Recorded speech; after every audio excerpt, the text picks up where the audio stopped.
design your life and live it better and more actively, give me a call.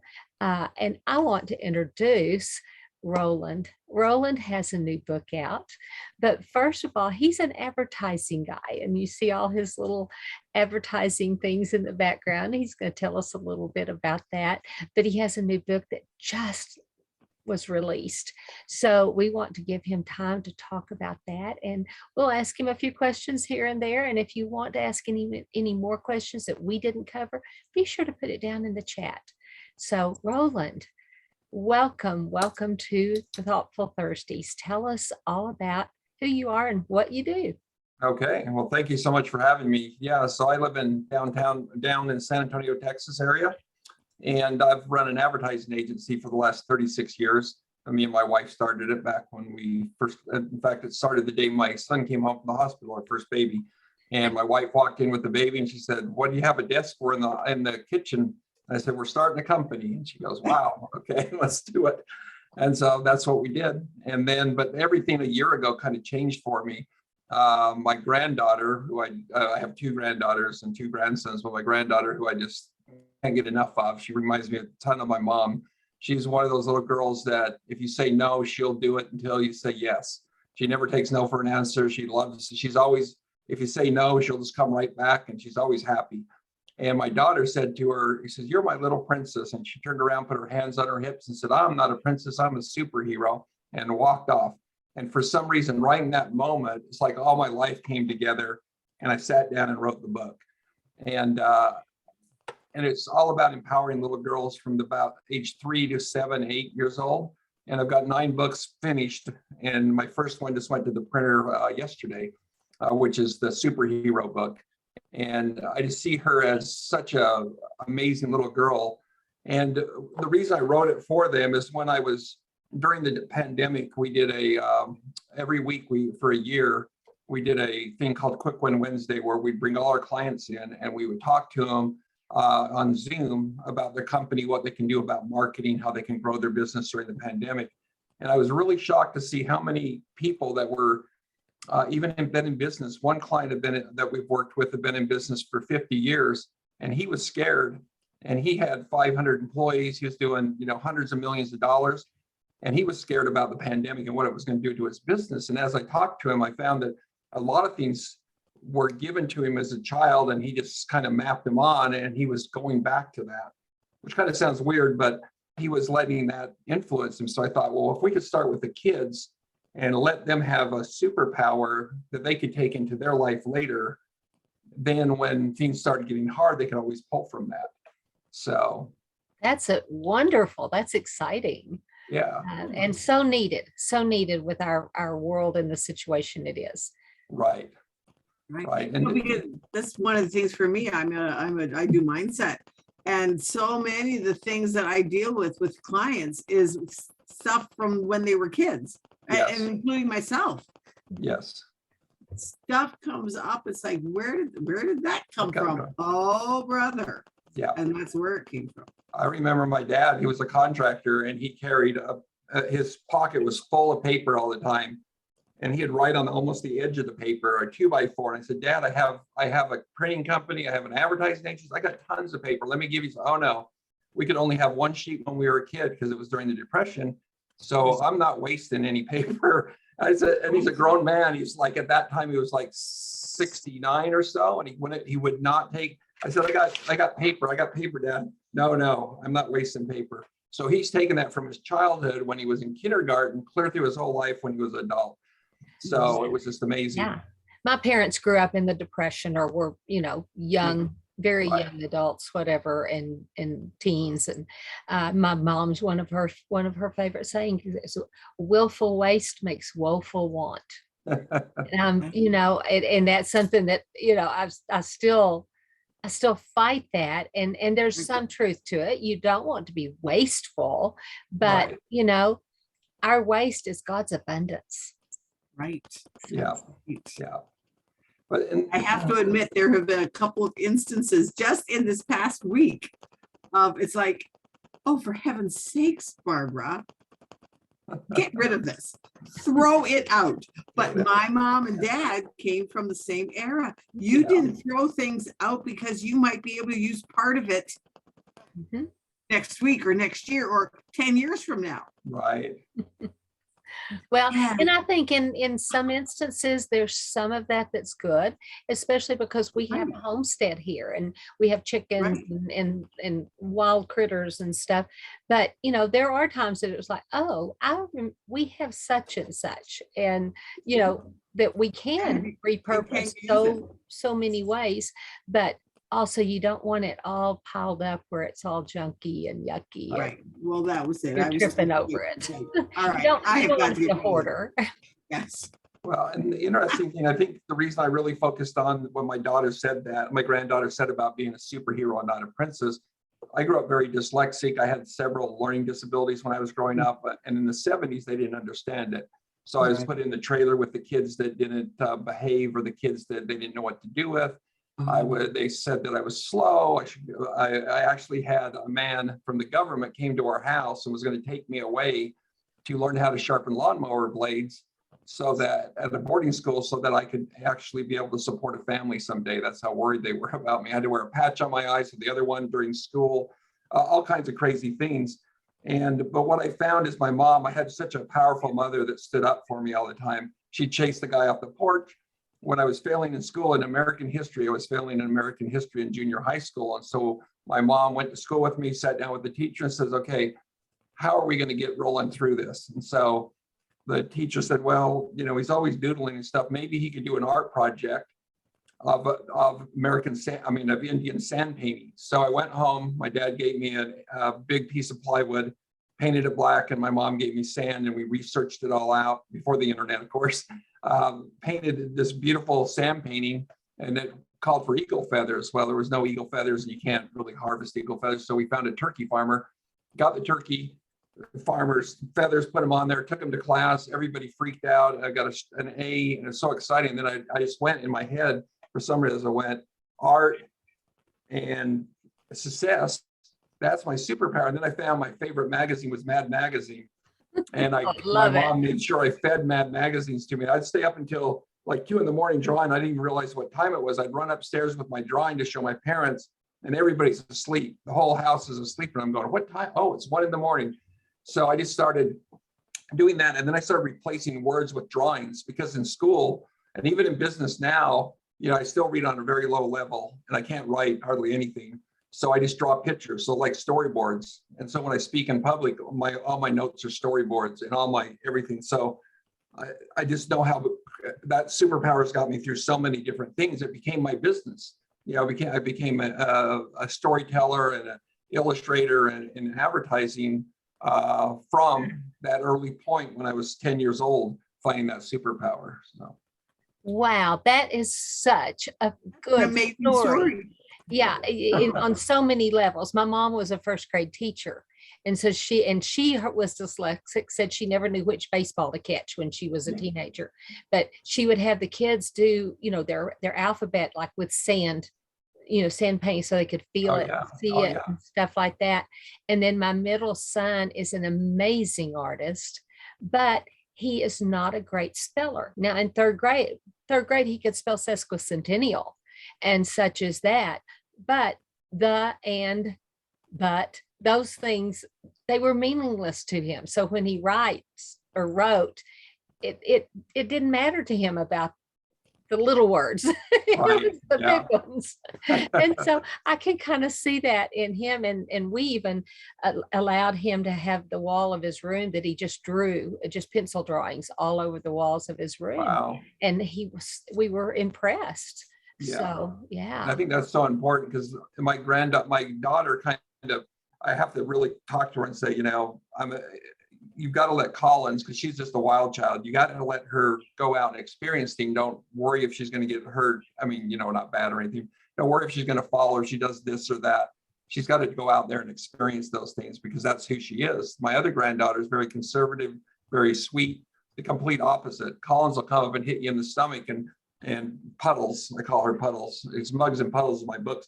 She'll come over and give me a hug afterwards instead, you know. So they're two completely different, but I think letting them draw on the wall and stuff is a great way. You can always paint it. It's not like it ruins your house. Exactly. And I was married to a painter. So, you Yeah. know, of course, it was oftentimes the cobbler's shoes. I was the painter at home.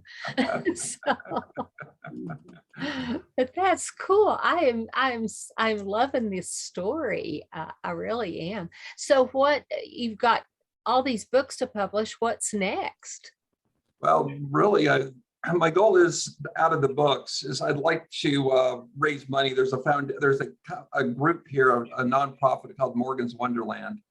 And there's a man that sold his business for a lot of money years and years ago. And he has a daughter that's autistic, and they were in Las Vegas, and his daughter's she's probably 6'5" or more. And so these kids ran over and wanted to see if she wanted to play basketball. And when they found out she was autistic, they kind of just backed off and left her alone. And he said at that point, there should be a place for families to go that kids can always feel included. So he's built this theme park that's just incredible. It's like Disneyland. I mean, everything's custom made. Anybody with any kind of handicap can ride every ride. And during opening day, I was volunteering there, and this young man came in. He was basically an adult, and he was in this wheelchair. It was super tall, and they didn't allow for one of the rides for him. So when he got there, instead of turning him away, they cut the roof off of the ride so he could sit in the ride and go around it.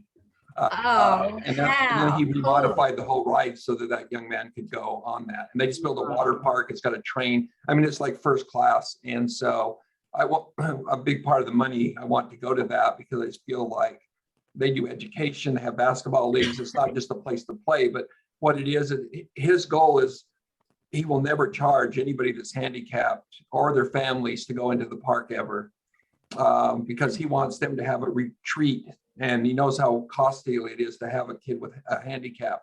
So people from all over the world have been there, and it's just amazing. So that's one of the purposes I want to do that. I never knew that place existed. That is amazing. Yeah, I think it's going on about 10 years now that he built it.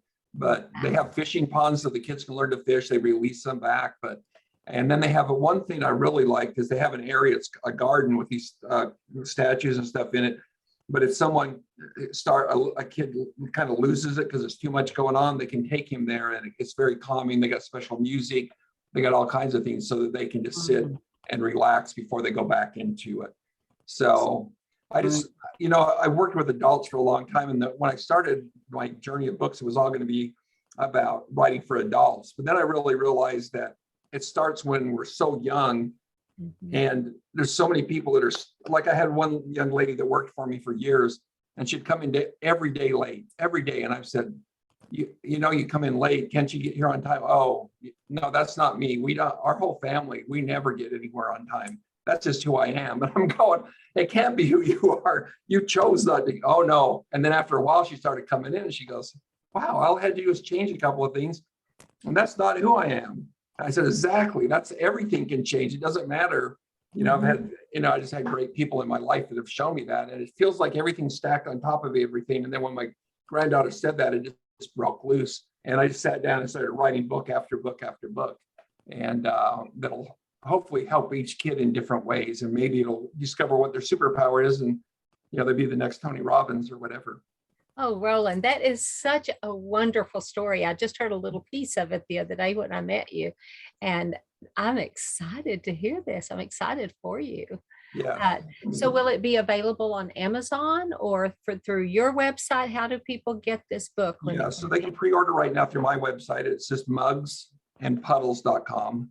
Okay. So what was funny is my granddaughter, I've always called her Puddles, the youngest one, because she's like a puddle of goo. When she lays on, she just like, you have to hold her up because she falls apart. And my mom, when my mom was born, her name was supposed to be Ruth Ann. And when my grandfather registered her name, he changed her name to Madeline Adelaide. And so my grandma was so mad, she would never call her Madeline. Her whole life just called her Mugs. So I said, what a perfect name, because my mom was that, kid that would eat chicken and throw them in the back behind the bed and just do fun stuff. So I said, so it's Mugs and Puddles, and just worked out perfect. And so those are my two granddaughters and the two characters in the book. And then they go through all the different things that they go through, and their grandma helps them find their superpowers. And then the next book will be coming out. It's all about creativity and then public speaking.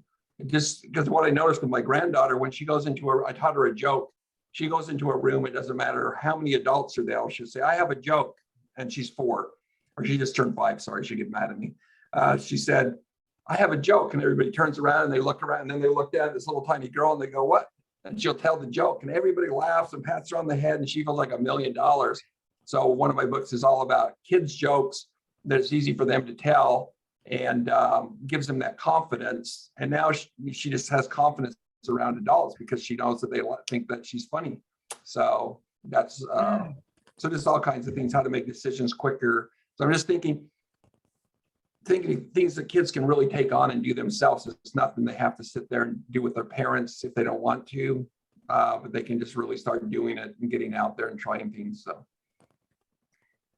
that is so cool. That is so cool. And adults could read it and probably glean from it also, because so many adults are still children inside. Yes.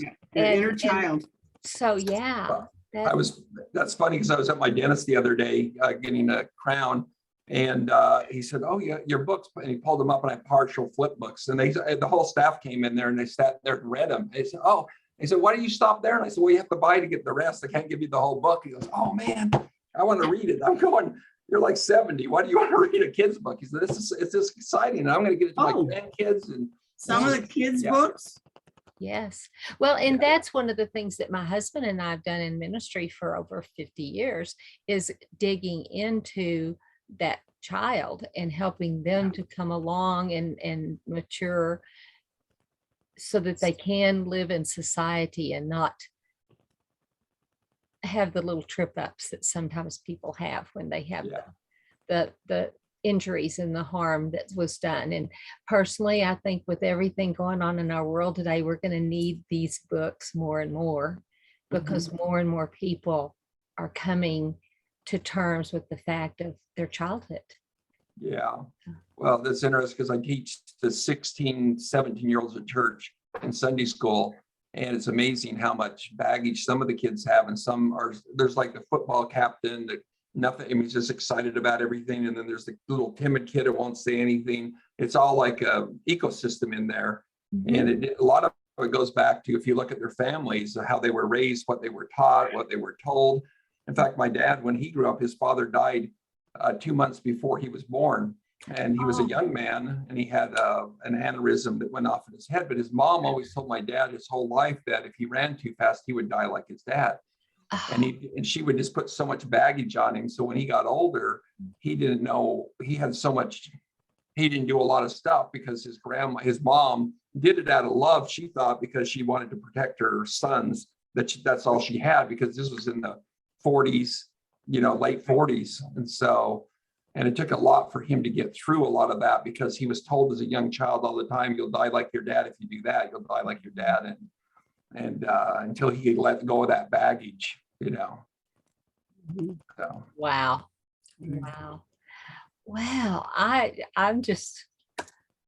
am impressed. Roland, I am so glad Carol introduced us. This is absolutely amazing. Good. Well, hopefully we can reach a lot of young girls, and I think because their mothers have such an influence. I mean, I know my mom was probably my biggest champion when I was growing up. My dad was working. We had 6 boys in our family, no girls, and so my dad was working at 4 a.m, and come back at 7, because he was running his own construction company and building schools and hospitals and stuff like that. So my mom was our main person that took care of us and taught us. And she was always, every time she'd call me, even on my birthday when I'm in my 60s, she'd call and go, oh, I'm so proud of you. It's so amazing. I said, Mom, I really haven't done that much. Look at Jeff Bezos. Oh, who's Jeff? You've done, she always brought it back on how proud it was. And that's what I think kids need more than anything. Is their mom, someone needs to believe in them. It could be a grandma. Yes. Yeah, it could be an aunt, anybody like that, but I think they need to have that influence in their lives. That's why I'm really focused. And I don't know why I picked girls all the way, but my granddaughter said something that's really off the wall. When she was 4, I came into the house and said, oh, Collins, how was school? Grandpa, I don't go to school. Only boys go to school. Girls can't go to school. And I went, what? And for some reason, I went out and started looking for books, because my grandsons read Captain Underpants and Dog Man and all those. Like, they just consume them. Like, in one day, they'll go through a book. And so I started to look, I want to find something like that for my granddaughters. And there was unicorns and rainbows. and nothing for that little kid that took them to that next level. And so I said, that's what I got to do. I got to figure that out so that, and I'm sure when she said that, it was just kind of off the wall, but for some reason, I think. No, but it's a concept that was in her Yes. brain. Yes. You know, Grain of that was her truth. filter of the world. Grain of Yes. truth. Yeah. Yes. So I've just taken her and shown her so much lately, and I just want to be able to have, because there's little kids that don't have that opportunity. You know, I mean, parents try, and some parents just can't handle it or whatever. And if that book or that thought or that headline could help them at all later on in life, that's what I'm all about. That's what. Yeah. Unfortunately, some parents are no older than their children emotionally. Right. Exactly. Yes. Oh, yes. Yeah. I'm lucky I married a great wife, because I don't know if I was all there during that time either when we first, because I was 21 when we got married and she was 19. And so, you know, we just learned as we went, you know, because our parents didn't, they just said, okay, you're married, see ya, you know, you can come over for dinner once in a while. But my dad says, as soon as you leave this home, you're not, you can always stay for a day or two, but you're never moving back in. So it was like, oh, you know, I Right. had to really learn fast. I understand. Yeah. Well, listen, it has been wonderful getting to hear more about this, and I appreciate you coming on. Any last thoughts? Anything you want to, even off this subject? I mean, anything at all? No, just really, I think the most important thing that I've noticed with my grandkids is just hugging them all the time and tell them how great they are. So we have to travel quite a ways to go to our grandson's baseball and football games, but we make every one of them, and they look at us and smile, and they know that we're there. And my granddaughters will come running to us and give us hugs, and they'll give us hugs all during the thing, because they know they have someone there that will take care of them. And when they said, I hope you guys never, because their other grandparents live in Seattle. And they said, I hope we have 2 grandparents, but you're the only ones that live here. I hope you guys never move from us. In fact, our neighbors selling their house. Can you move next door to us? You know?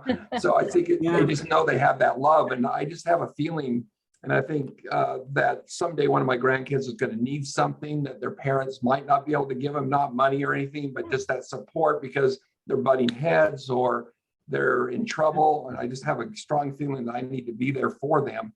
And I need to have that relationship so they can call me and say, Grandpa, I messed up, or can you come and pick me up, or I need some help, and I need to be there for them. And that's because I'd love to move to Canada on Victoria Island and live in a cabin on the cliff, but it's going to have to be vacation time because I have to be there for them. Exactly. And that is a beautiful place to want. It is. Victoria's beautiful. Yeah, it is. It's my favorite place in the world. So, but the grandkids are better than, I mean, you know, you get more out of that. So, and we're here on earth to help as many people as we can. Yes. And then, you know, so as many people as you can there's a guy I follow on Instagram, and he just goes around and talks to people and hugs people and hands flowers out, and and people that are, he stands there with a blindfold on and says, anybody need a hug? And it's amazing how many people come up and hug him and just say, thank you. I needed someone, Yes. So I think we just need to be aware. I think we get so busy going 100 miles an hour that we miss the people that are sitting on the sidelines that just need to be pulled in a little bit.